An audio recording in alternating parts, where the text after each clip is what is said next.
Hello! In my video where I ranked every single Lovejoy song, I mentioned that I would really like to do an analysis on One Simple Trick, just because it's an amazing album and I love every single song that is on it. Although I did decide I'm going to analyse the songs individually, just because it will be much less stressful and time consuming for me, and this is also a much more organised way to do it. But anyway, in that Lovejoy ranking video, I made it very clear that I have a lot of opinions about With Rob as My Witness. It is one of my favourite songs on One Simple Trick. I adore the meaning of both the lyrics and the music video. So let's do a deep dive on it. And before anyone goes crazy on me, please read this if you actually care. Okay, so I don't really know what I'm doing, just so you know. But yes, the title of the song. I would say the title, With Rob as My Witness, could be taken in two different ways. The most simple and obvious way, and the way most people will probably see it, is the fact that Rob, a singular person, is the only person to witness this specific event. How this Rob, this made-up person, is the only one who could really explain what happened. The other meaning, and the meaning that I'm going to be focusing a lot more on, is a meaning which heavily ties into the music video. Rob as My Witness is actually a saying and a term which is used in boxing, which in simple terms means unfairly judging a situation. That this person was robbed due to the judge's decision being controversial, leaving the said person deprived of victory. The possibility that this song was named for that reason I feel like is very likely. My reasoning for this being the music video, which is heavily related to boxing. And of course, this term also describes Wilbur's perspective on the situation that happened at the start of 2024, referring to how everything was unfairly judged, leaving him deprived of victory. I don't want to be one of those people who think every single song from One Simple Trick is about the situation, but there are a few songs in this album which in my mind are very clearly about what happened. I'm not going to stray away from talking about that situation. I feel like a lot of people do stray away and don't want to talk about it, but I'm not going to do that. I'm going to be open about my opinions and I'm going to talk about it. So if you didn't read my warning at the beginning, if you're uncomfortable hearing about the situation, this is your chance to leave, because I am going to be talking about it. But the title of this song is so amazing, it's such an amazing metaphor, and it's a great start to the song. I believe that the first verse of this song is referring to the parasocial relationship that the audience developed with Will during his peak, but I also think it's a bit about how he created a parasocial relationship with his fans as well, something that he actually spoke about in his new video. That I'm the first content creator to create a parasocial relationship back at my audience. I didn't make it clear enough how you don't know me. And I think this first verse is really talking about how unhealthy it was for both him and for us as the audience. I also think this verse is talking about his mental health and how it impacted his audience. I believe this due to the lyrics, like a drug into a sickness. Like a drug into a sickness. How people get so obsessed with online creators and their persona that it becomes almost addictive, like a drug. And when it says this drug is going into a sickness, it's referring to Wilbur's mental health, his sickness. Talking about how both ends are unhealthy, how it's addictive for the audience to go into the sickness. It's referring to how the audience and Wilbur were reliant on one another a lot of the time in a very unhealthy way, and how at that time there were negative impacts both ways because of this unhealthy relationship. The pre-chorus adds on to this. He was growing tired of this online persona. I was growing too tired of the apogee. The word apogee means peak, explaining he was getting tired of his online fame, his online peak, probably referencing how mentally draining it was and how much work it was keeping up this online persona, not being able to make any mistakes and having to be perfect all the time. And then there is the most amazing chorus. And I don't mind, you can keep that stereo.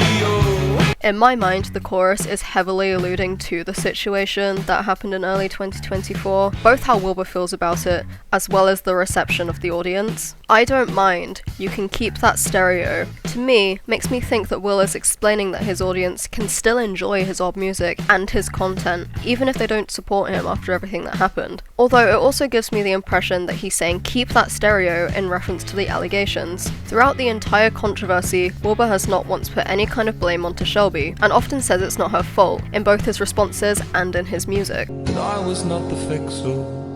I was just the villain, but darling, it's not your fault. And this isn't any different. He's saying that he doesn't mind. He doesn't mind that people are listening to this stereo, listening to the allegations. On the second line of the chorus, we can leave it at a wish list. And I don't mind, we could leave it at a wish list. To me, is continuing a similar meaning. Wilbur has said throughout this whole thing that he wants to keep his side private. However, this clarity, the clarity I've offered to my close friends and my family, would mean publicly sharing deeply personal parts of my private life and my relationships with the internet. I've never been comfortable doing that, and I don't believe that should be the cost of being understood. And I believe the lyrics, leave it at a wish list, is addressing that. How people are wishing to know his side of the situation, but he's going to leave it as a wish list. The third line of the chorus, you know the big man's got your vote, Please be kind, you know the big man's got your vote. is I believe another line addressed towards Shelby. The big man, meaning the internet, has got her vote, has taken her side of the story. And the last line in the chorus, when comes a time that robs your only witness, When comes the time that robs your only witness. is tying back into that boxing saying. He is saying that Rob is his witness, that what has been said does not accurately reflect what happened. He also says that Rob is his only witness, almost showing that this is the only thing the internet will see, but also explaining there's only one other person who knows what happened apart from Shelby, that person being Wilbur. Wilbur is Rob in this situation. Wilbur is the singular witness who could explain what actually happened, but because he's not going to, out of respect and his own privacy, he's saying that he doesn't mind. He doesn't mind that you can listen to the stereo, and he knows that the big man has got her vote, that he is his singular witness. In the second verse, he explains, there is no upsetting me. There's no upsetting me. This is him explaining that he is emotionally numb, that no kind of hate shocks him or upsets him anymore. This would be due to him having a lot of fame, but it's also talking more about the situation and how much hate he received after everything came out. He's basically saying nothing can upset him anymore. The line, there's little life left in the seabed, continues with that, talking more about how emotionally numb he is, explaining how he used to be full of life and now that's gone. But it could also be referring to his fan base, how there used to be millions of us, and ever since the situation, lots of those fans left, leaving not that many of us anymore. Still a decent amount, but significantly less than there used to be. We're a much less lively community now, which could be referring to how there's little life left in the seabed. There's a lot less of us. The last line I'm going to talk about in the second verse is going to be, And drop directly in the deep end. I believe this last line is addressing the fact that Wilbur had never had a significant controversy. He was a very unproblematic creator, so being hit with such a serious accusation and being immediately cancelled for it really did drop him into the deep end. That's basically all of the lyrics I wanted to cover. There are 2 repeats of the chorus and 1 more pre-chorus. I mean, if I'm going to just do it quickly, swimming only in spite of the apathy is obviously him moving forward in defiance of that emotional numbness. Apathy meaning little emotion. But basically that's all of the lyrics I wanted to go over. As I said in my warning, this is all just my personal interpretation of the lyrics and their meaning. If you see any of these lyrics differently, I would love to hear about it. This is the fun part about music. We will all be viewing these lyrics differently, and I would love to hear your takes on them if you have any that are different to me. For this section of the video, I feel it will be easiest if I watch the entire music video and I pause it when I want to talk about something. So let's start. Lovejoy, please don't take my video down. I beg.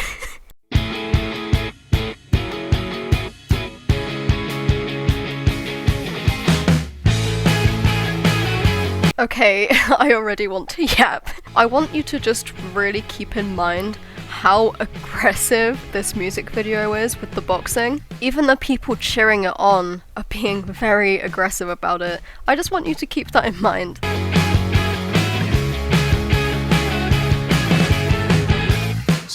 So this room that Wilbur is standing in when he sings the lyrics, it's very messy. There is shit literally everywhere. And I think this has a very cool and very symbolic meaning. When it comes to the allegations made against him, one of the things that Shelby mentioned was that Wilbur, in quotes, lived in filth, which can I just say is wild and very much not something she needed to put on the internet. At this time, he was clearly very, very depressed. I mean, we even know from his Reddit, he actually wrote a lot of One Simple Trick when he was staying in a psychiatric ward. So what I think this symbolizes is his depression and mental health problems, specifically from around that time, with the room being dark and with it being a mess, which I think is very cool. Nostalgia got You can see this guy completely pushes the other guy. It's not friendly boxing in any way, it's like proper angry fighting, you know?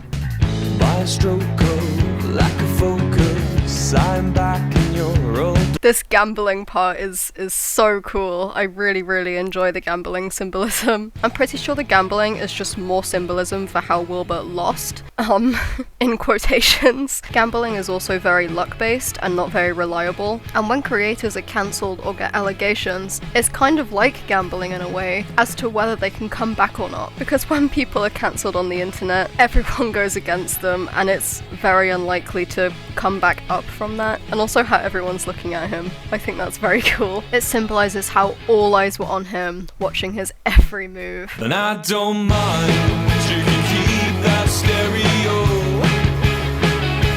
And I don't mind. Again, it's showing how aggressive the wrestling is. And notice how their violence is being completely cheered on. More symbolism for how everyone was encouraging hate against Wilbur during the situation and encouraging aggression. And also, another little thing, when it goes back to the gambling, notice how every single movement Wilbur is doing is being judged. Again, more symbolism for how there were so many eyes on him at the time, and how every single thing he was doing was being judged.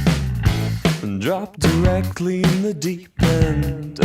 Okay, now Wilbur is the one that's being seemingly forced to box and fight because, well, allegations just kind of came out of nowhere and then he was suddenly forced to defend himself and be berated by people. You can see how horrified and terrified he is to fight, how it's basically forced upon him. The person who's fighting him also has a lot of hostility, symbolizing the internet and how hostile they were towards him. And notice how Wilbur isn't fighting back. Through this whole video, he isn't fighting back because he didn't fight back in this situation. He just took it, which makes me so sad, but it is what it is. He just took all of the hate. This section is so cool. This shot is literally just him in the middle with a group of people all shoving money in his face. I think this symbolizes the desperation people have for Wilbur to come out with his side of the story and to go into details about it and have clarification. Basically trying to win over his privacy. It's done in a way to show how overwhelming it is for him, how all the people are yelling at him and throwing money in his face. It is very well done and very well shot. We then get this shot that he lost at gambling, and then we get such a cool shot of him being punched in the face with the blood and everything. It's so amazingly done. And as he gets punched, you see this exit sign, like losing is his only exit, which is so cool. And then he's being dragged to the exit. He's so hurt and nobody cares, but he is now out of the exit and out of the situation, despite all of the pain and all of the hate he got from it. It is an absolutely incredible music video and an amazing song. So that's everything I kind of wanted to say about With Rob as My Witness. This is one of the most amazing songs that Lovejoy have ever made. Not only does it sound amazing, but I feel like it has one of the best messages and best meanings out of any of the other songs they've done. His emotion in the vocals is also incredible. It's just an amazing song. Overall, I basically think that this song is talking about Wilbur's struggles with being a popular figure on the internet, talking about the parasocial fanbase and how reliant the fanbase and Wilbur were on one another. And it's also talking about the decline of that audience and that fame, talking about the situation that happened in early 2024, letting out his feelings about it in a way that isn't disrespectful, which is amazing. So many people in his shoes would be so aggressive about it, but he hasn't been once. And that's why we love him. Thank you so much for listening to my rambling. I hope you enjoyed it. If you want me to do a deep dive on any other Lovejoy songs, One Simple Trick or not, let me know which ones you would want in the comments so I can get an idea. There was also some very cool things that were made for me that I want to share. Thank you so much. When I started this channel, I was not expecting to receive fan art, and I really appreciate it. So thank you so much for that. The love I have received here and on my Discord server has been so wonderful, and I really appreciate it, so thank you. It made the end of my year so much better starting this channel, so thank you.